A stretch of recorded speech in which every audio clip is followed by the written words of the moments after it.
Hello, I'm ShadowyKorkut, and welcome to an extension of the ShadowyCollective.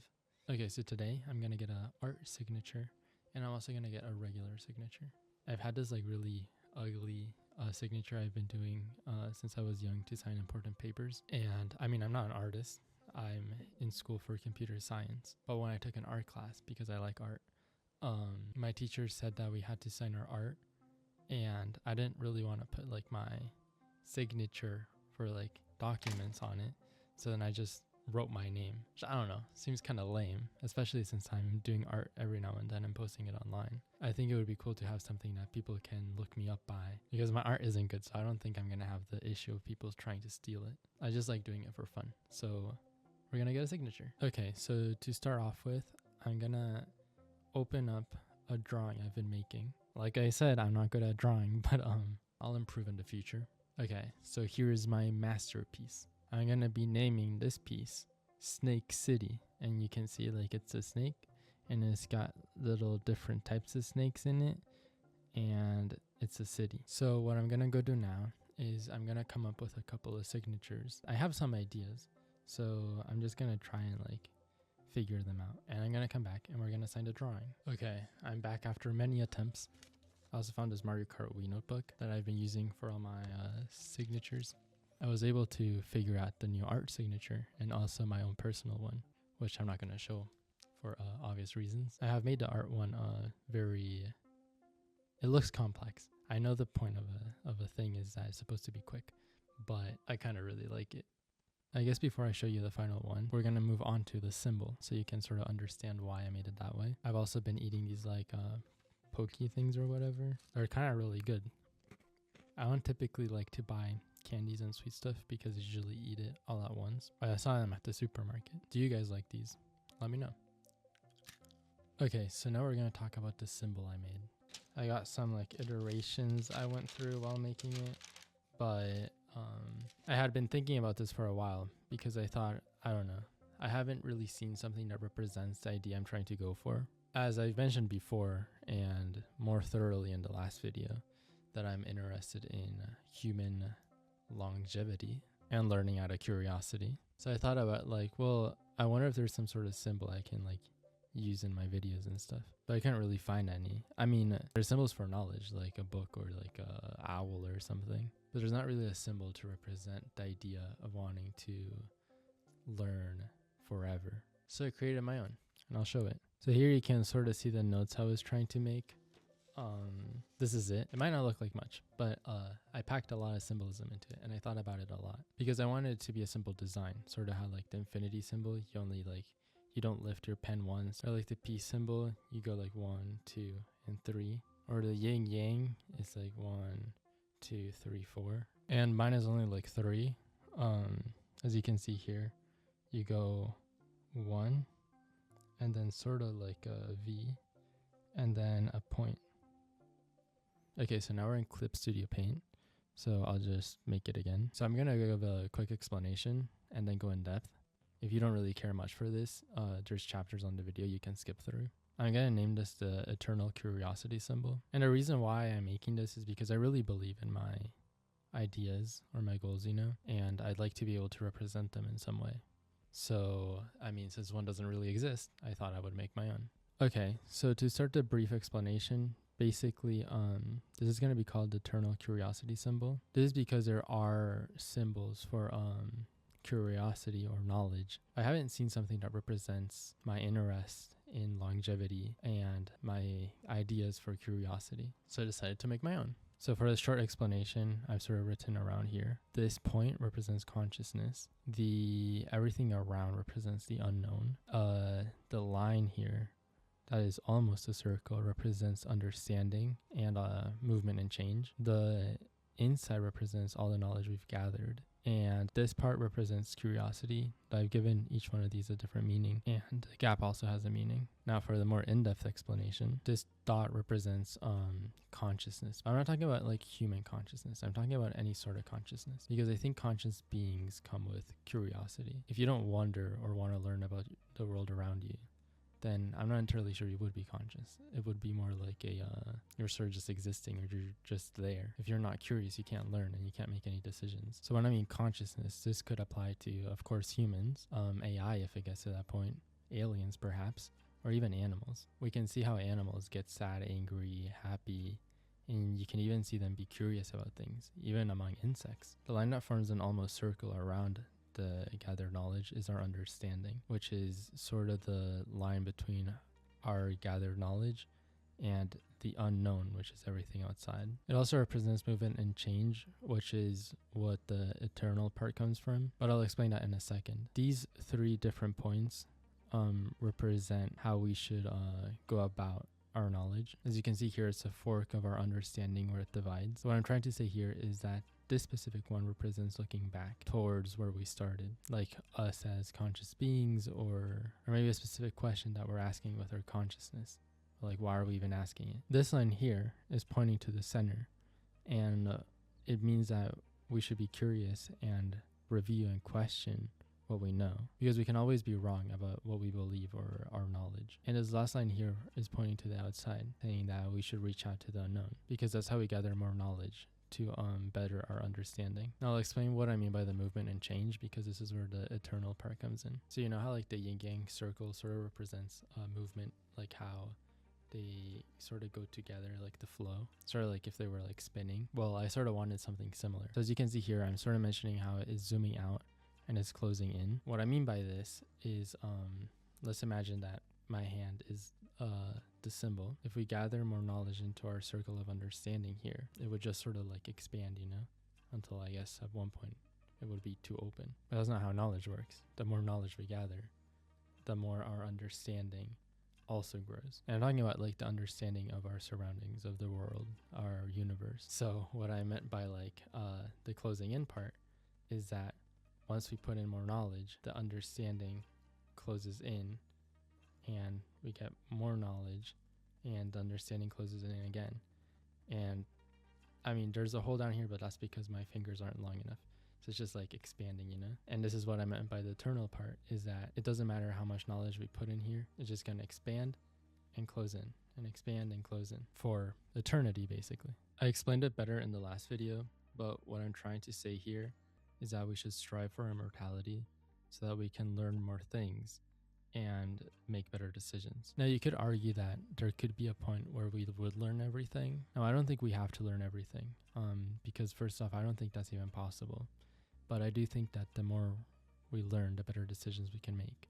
Because if we gave up on it, then what would we be left with? Ending ourselves, I feel like, is just taking a premature decision without having all the knowledge. I've explained this in my previous video. Let's say like a hypothetical point where we get a society where we basically think that we've gotten all the knowledge that is out there. And we go up to someone and we ask them like, well, what don't you know? I feel like that would be a paradox in a way, because I mean, how can they know what they don't know if they know everything? And if they know everything, then how can they prove that? I just don't think it's something possible. And what if the universe truly is infinite? Then that would mean that there would be infinite things to discover. And if it's not infinite, then what would that even mean? I mean, I used to imagine that the universe was sort of like, would circle back in of itself, but like, if it's like an enclosure, then there must be a way to get out of that. I don't know.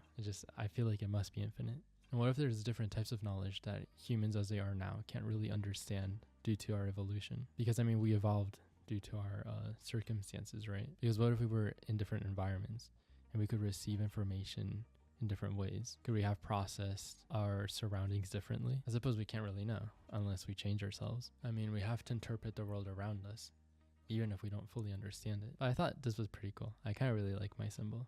It might look a bit simple without the context of it, but I think I'm going to start using it. I also came up with a hand sign, which might seem a bit ridiculous right now, but it basically looks like this. I think this could be really cool, especially like because I think I'm going to do it at the start of all of my videos, and people who understand will understand and people who don't, I guess, won't. Okay, so it's the next day now, and I rewatched what I recorded before. And I mean, I talk about death and life a lot, and I have so many ideas about it that like I can't fit it all in one video, you know? I mean, I tried with the last one, but I just think it's something I have to do over time. And I know I'm too intense, everyone tells me that, but I can't help it. I don't talk to many people, but at work I started talking to this guy about vaguely some of my ideas. And he said how he thought he was a deep thinker until he started talking to me. And I don't know, I guess because I don't really talk to many people, I found it oddly suspicious or like weird because 3 other people have told me this since the year started. And I guess it sort of steps me in a way because I've always thought about it, you know? And I feel like it's really important for people to like consider. And I mean, maybe I'm going about it like completely wrong, you know? I'm sure my ideas are going to change in the future. But I think that's why I think it's important to share them, even if online, because maybe talking to other people and comparing and contrasting ideas is a good thing, especially if you are interested in such topics. I mean, there is a Discord I made, and it would be pretty cool if you wanted to talk to me about it. Because I mean, I'm sure everyone considers it to an extent, but I just feel like they just consider death and stuff to be natural, and they can't really do anything about it. But like, what if we all thought that we could do something about it? I don't know. Or like, what's my alternative? Just live out my life, finish school, get a job, make money, get married, live comfortably, and then what, just die? I mean, I have no interest in such a life. I'd rather end it now if I thought it was my only option. But I mean, I guess I don't. Maybe talking about it openly can get more people to think about it.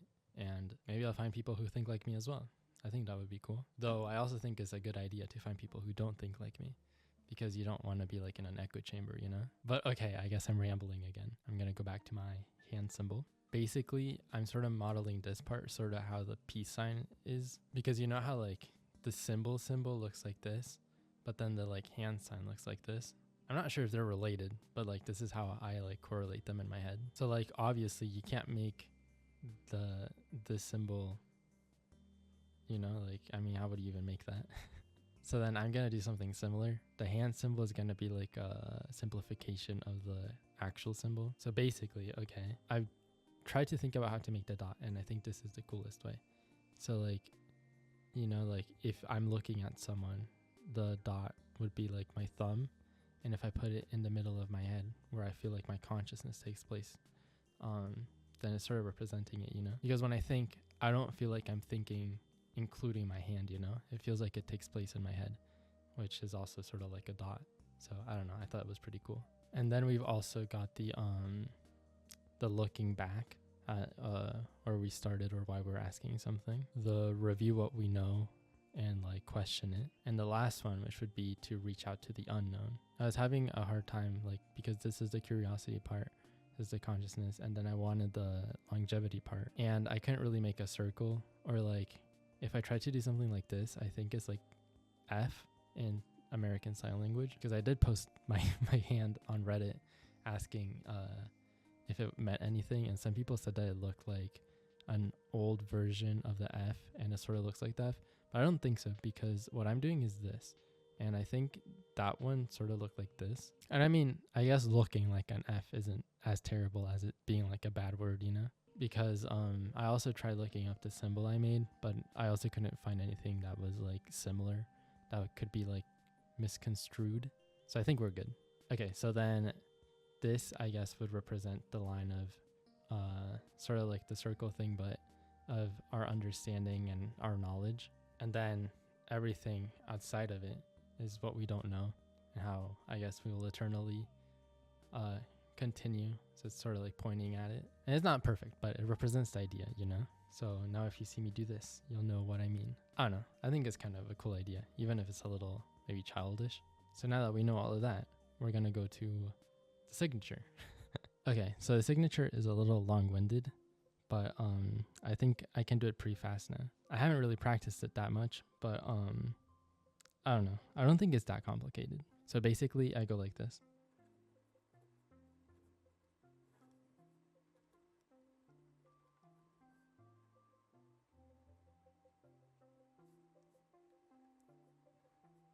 And then that's it. I was thinking about dating it. Like today is the 8th of March of 2026. And like, I mean, it might not be the nicest looking signatures, but I feel like it represents me a lot, you know? And I feel like the fact that you can read ShadowyKorkut, then like it would be easy to look me up, you know? And I've heard the controversy about people dating their art, but I don't know. I personally really like memories, so I feel like I really like the idea of being able to look at an art I drew and then it's saying the date I made it. I also hear that people like to hide their name in the what's it called, in their art. So then I could just write somewhere secretly, you know. But I like this like being like at the bottom or something. And the reason why I don't know, I didn't go with a traditional signature is because I don't know cursive. I printed out like a little thing to try to practice it, but I don't like it. Like why is I don't know if you can tell, but like the R, it doesn't look like an R. Every time I try to make it, I was like, what if people read it and they think it's an N? Because Korkut isn't a common name, you know? And the K also looks a little strange. And I mean, I don't know. I mean, you can sort of see here that I tried to do a little bit of cursive, but I sort of made it up because that's not what the R looks like, but I made it clear that's an R, you know?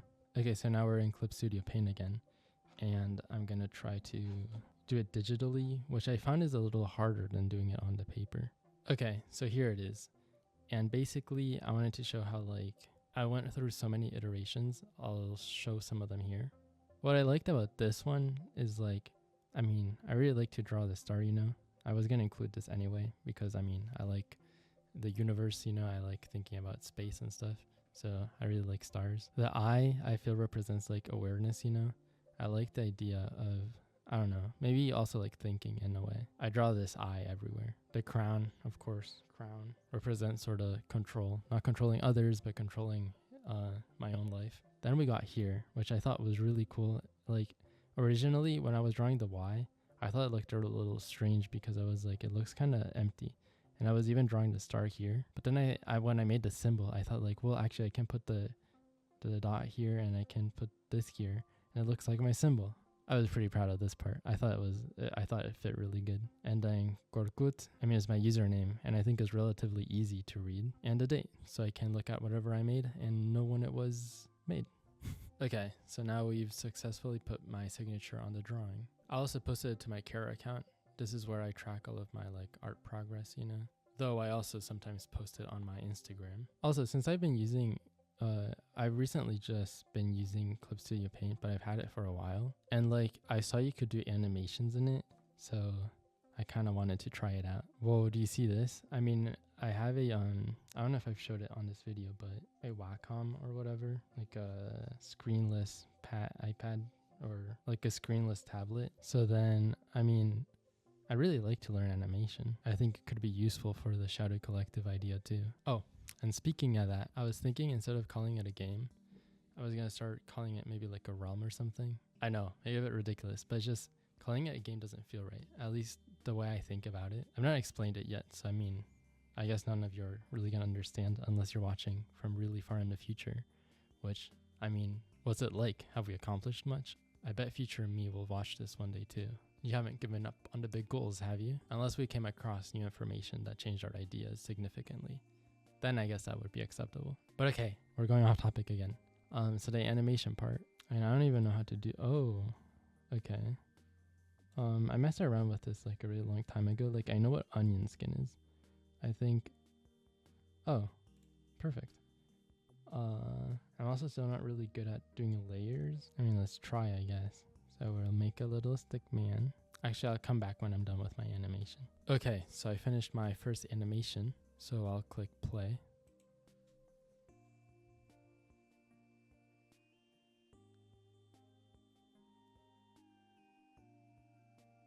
Boo!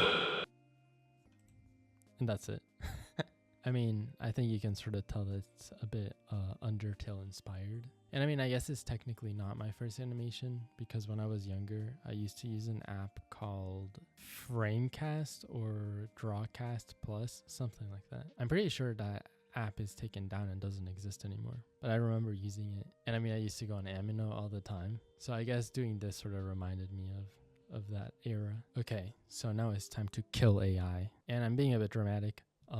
What I mean by this is that I've been using this background like everywhere that I might have generated with artificial intelligence. And here's the thing, I personally really like AI. I mean, I use it every day. I think it's a really cool tool, and I think that should be emphasized because when I get like advertisements and like you can like very clearly see that it's AI, it just comes across as lazy. I think like as a tool it's good. Like you could envision something, ask the AI to make it, and then reference it. If you're literally just copying and pasting it, then I don't know. I guess to me that just comes across as lazy, and I don't want to come across that way. And when I mean everywhere, I mean it's literally on my YouTube banner right now. It's on my X/Twitter. It's on my Twitch. It's also my background for my computer. It's even in my intros and outros at this time. So, I mean, I think you've seen my skills. I'm not really good at art yet, but I'm gonna attempt to make my own like galaxy. You know, I kind of like the idea of it being like red and blue. So I'll be back with a result. Look, I ended up drawing the symbol and putting it in my background as well. So I kind of fell asleep, but I finished a galaxy. It might not look as good as the AI one, but at this point I think it's more about principle, you know? I don't want to come across as lazy. So I feel like, I mean, I at least tried my hardest. I used special brushes from the Clip Studio store and tried mixing them all together and like trying to make the clouds, the nebula. I don't know. I think it's okay. Maybe in the future I'll try again, but I mean, at least I can say that I made my personal background. And look, now it's the background of my computer and also on my YouTube channel. Or actually, now that I think about it, I think I have another idea. Okay, oh my goodness, it's perfect. It might not look the best, but I feel like it really represents me. And I mean, you know, now I can say that I made most of this, you know, because I tried to incorporate mixed media. As you can see here, I drew this, the trio, the ShadowyCollective, the project I'm working on. You can sort of see the more complicated version over here. I drew this one on paper, representing my interest in programming, though I'm not really good at it yet. This is, I guess, for my interest in physics/math. Then we have Flamingo, which is, I took a picture of him. He's my stuffed animal that I've had since I was 3. I moved a lot throughout my life and lived with different people. And Flamingo has been the only one that's been constant throughout my life. So he's going to be present during my journey. Now this is like my longevity and like general biology interest I have. I ended up drawing this and it was meant to represent like pixel art, but I think I ended up making it too big. But I also ended up drawing this one, which I really liked, which is a dumbbell, because I'm also interested in learning how to work out. Then we have the grin emoji and the skull emoji, because those are the ones I use most often. Then of course we have my eternal curiosity symbol. I took a picture of these flowers and I included it because I like flowers. Over here is a Turkish flag because my father is Turkish. We have the Mexican flag because my mother is Mexican. I also lived in Mexico from ages 7 to 18 and I was born in the US. Then of course we have my Minecraft skin. I ended up drawing sections of this. I found 3 different skins and kind of mixed and matched them together, and then I ended up creating this amalgamation of them, I guess. So I guess like half original, half not. You know, it's got my crow mask and the crown. While editing, I also thought about adding an origami heart, which I made, and I also took a picture of one of these wooden mannequins I have to represent my interest in art. So I mean, this is what it is currently. I also wanted to mention that this is currently my profile picture. I had an older channel and there I had this image, which was made with AI. I really liked it, but then I took this picture and I feel like, I don't know, doesn't it look sort of professional? I kind of really liked it. Or it felt very me, you know? Like, I mean, it has the ring, the crown, my favorite stuffed animals at the time. So now we're gonna kill more AI. This is my Twitch, and this is the only other place where I've used AI. So this is the background. I'm gonna replace it with the one I just made. But you can see here, this offline thing is also made with AI. And these like banner things down here, the background is also made with AI. So I'm gonna go replace them and we'll see how revamped it looks. Okay, it took me quite a while, but I finally finished it. So this background is basically the same thing as my YouTube one, but I just ended up putting it around since this is in the middle. Now it looks like some of the stuff is cutting out, but I think it's because different screen sizes is going to show it differently. So I just made it big enough so that in every screen size, it's going to pop out a little bit. Like if I make it smaller, you can sort of tell how it like expands depending on how big the screen is. Then here I made this background too with I tried to do clouds and then like the moon. And then this one I tried to do the same one that the AI did sort of with the swirls, you know. But then I thought about including some of my stuffed animals in here, which I thought kind of really fit. I don't know, I think before you could sort of really tell that it was like all AI generated. So now I feel like it's very clear someone made this, you know. It might not be the best looking, but it's at least mine. So yeah, I think I'm done now. Subscribe and like if you're curious where this will go. Even if it doesn't feel like it, it would help me out a lot. Also, check out my link tree in the description. It's a list of all of my socials. Let's learn and have fun together. Forever. Okay, bye. I love you.